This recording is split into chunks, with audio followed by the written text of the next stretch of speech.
Hello and very good morning to everyone.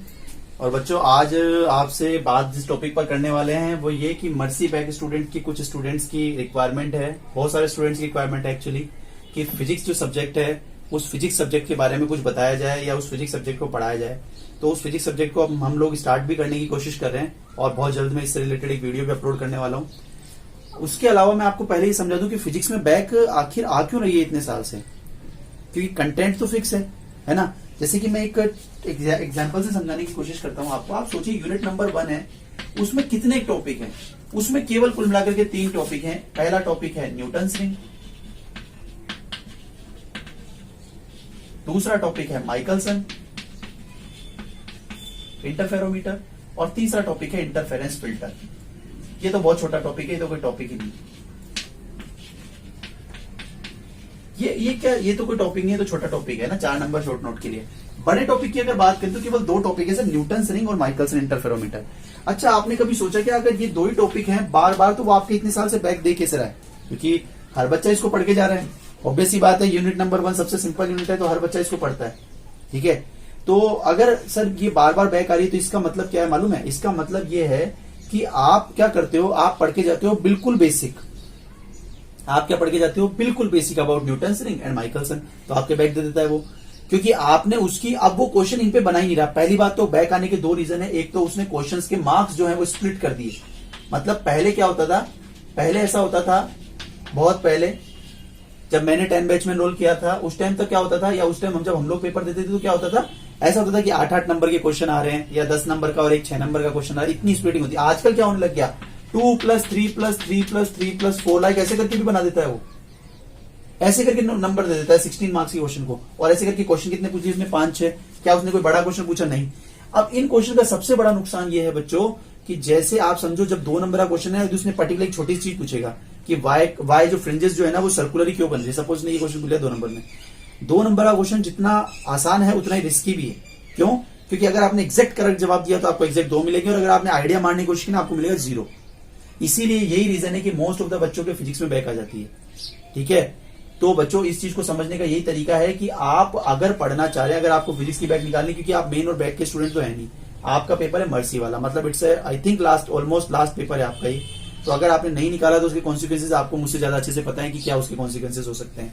तो इस चीज को आप ये समझिए कि अगर आपको तैयारी करना है ना, तो बच्चों ढंग से घोट के पीना एक तरीके से सब्जेक्ट को।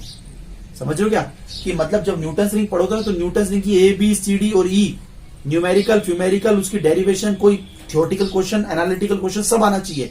तब जाकर के आप समझना कि मुझे 16 नंबर आ गए अगर आपने ऐसे करके तीनों टॉपिक तैयार किए तो। ठीक है, तो इस बात को समझने के लिए ना जो मैं चीज बता रहा हूं आपको वो ये कि आपको A to Z पढ़ना होगा। A to Z का मतलब समझते हो? A to Z का मतलब अगर ये 2 टॉपिक पढ़ रहे हो ना, छोड़ दो इसको, चाहे कोई फर्क नहीं पड़ रहा, लेकिन ये 2 टॉपिक में आपको डेरिवेशन भी आनी चाहिए, आपको इसके एनालिटिकल क्वेश्चन भी आने चाहिए।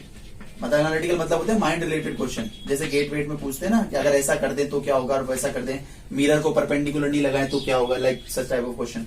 आपको इसका थ्योरेटिकल अप्रोच भी आना चाहिए, सारा सब कुछ मामला आना चाहिए, तब जाके पेपर क्लियर होगा। सर अगर ऐसे बता दो आपकी अगर कौन कौन सी यूनिट सिंपल है जिनको पहले पढ़ के मेरा काम हो जाए। यूनिट नंबर 1 के अंदर न्यूटन्स रिंग और माइकलसन को ढंग से पूरा पढ़ लो। SS रावत की एक बुक आती है, उस SS रावत की बुक से रिलेटेड, मतलब ऐसे मत सोचना कि मैं ऊपर से पढ़ लेता हूं पेपर पास हो जाएगा। ऊपर से पढ़ने से पेपर पास नहीं होगा। पूरा ढंग से डिटेल में डीप में पढ़ना है, तब जाकर के न्यूटन्स रिंग और माइकलसन के जब सारे न्यूमेरिकल, कितनी उसमें ब्राइट फ्रिंज कब बन रही, डार्क फ्रिंज कब बन रही, सारी डायलॉग बाजी आपको याद होंगी ना, तब जाकर के पेपर क्लियर होगा। ये तो कहानी यूनिट 1 की। यूनिट नंबर 2 ये मेरा खुद का पर्सनल ओपिनियन है बच्चों, कई बच्चों को इजी लग सकती है, कोई दिक्कत नहीं है। पोलराइजेशन ऑफ लाइट मुझे लगता है टफ है थोड़ी सी, तो छोड़ देना। पोलराइजेशन ऑफ लाइट जो है उसको रहने देना, कोई खास फर्क नहीं पड़ रहा है। ठीक, यूनिट नंबर 3 पर आ जाओ। यूनिट नंबर 3 जो है वो पास करवाने में हाईली रिस्पॉन्सिबल है, डिफ्रैक्शन वाली यूनिट। उसमें एक तो एन स्लिट वाली डेरिवेशन है जो पक्की पेपर में पूछी जाती है, एन स्लिट वाली, और एक सिंगल स्लिट वाली है, फ्रॉनहोफर जो है ना वो वाली। तो बच्चों इन दोनों चीजों को अब वापस से वही वाली बात, A to Z वाली। एन स्लिट में क्या होते हैं, बच्चे क्या करते हैं, डायलॉग बाजी याद कर लेते हैं, मतलब उसकी डेरिवेशन याद कर लेंगे और उसकी थ्योरी याद कर लेंगे और सोचेंगे कि हमको पूरा आ गया। एनालिटिकल क्वेश्चन पे पेपर बन रहा है आजकल, इसीलिए बार बार बच्चों के बैक आ रही है। तो एनालिटिकल का मतलब समझना, एनालिटिकल मतलब अगर जैसे सपोज एन स्लिट है तो उसमें स्लिट की विड्थ अगर बढ़ा दे तो क्या होगा, है ना, स्क्रीन पे इमेजेस कहाँ बनेंगी, ऐसे करके एनालिटिकल क्वेश्चन बनाता है आजकल 2 नंबर में 3 नंबर में। तो बच्चों उसका एग्जैक्ट जवाब दे नहीं पाते तो बच्चों की वापस से बैक आ जाती है। तो आपकी रिस्पॉन्सिबिलिटी है पूरा पढ़ के जाना। तो यूनिट नंबर 1 इजी है, उसके बाद यूनिट नंबर 3 को कीजिए। और फिर अगर यूनिट आपको कोई चूज करनी है, मान लो अगर आपको 3 यूनिट करनी है तो फिर मेरे ख्याल में unit number 5 special theory of relativity, special theory of relativity.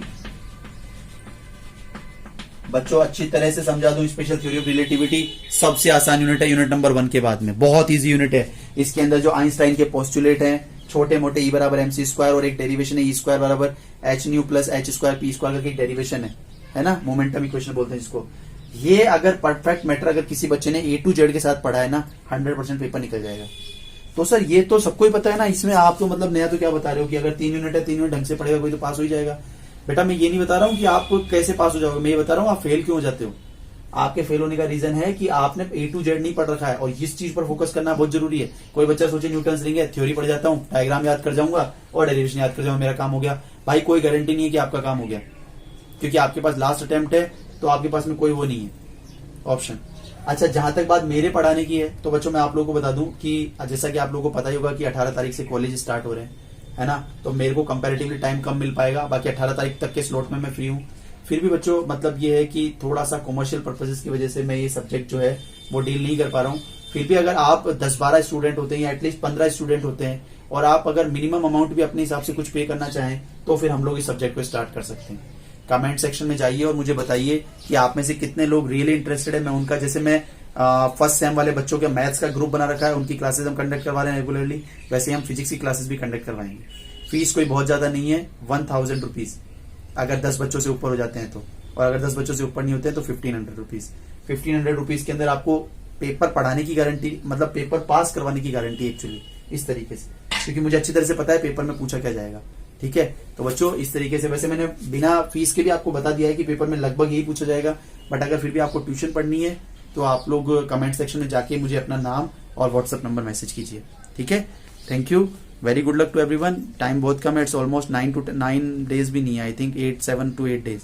तो अच्छे से तैयार कीजिए। सर अगर आप करवाते हो ये पूरा नाटक तो आप कितने दिन में करवा दोगे? मैं आपको 5 दिन में पास होने लायक मामला करवा दूंगा, और पास होने की अगर आप खुद पास हो तो ठीक है ना, जैसा भी आपको ठीक लगे। ओके बेटा, थैंक यू।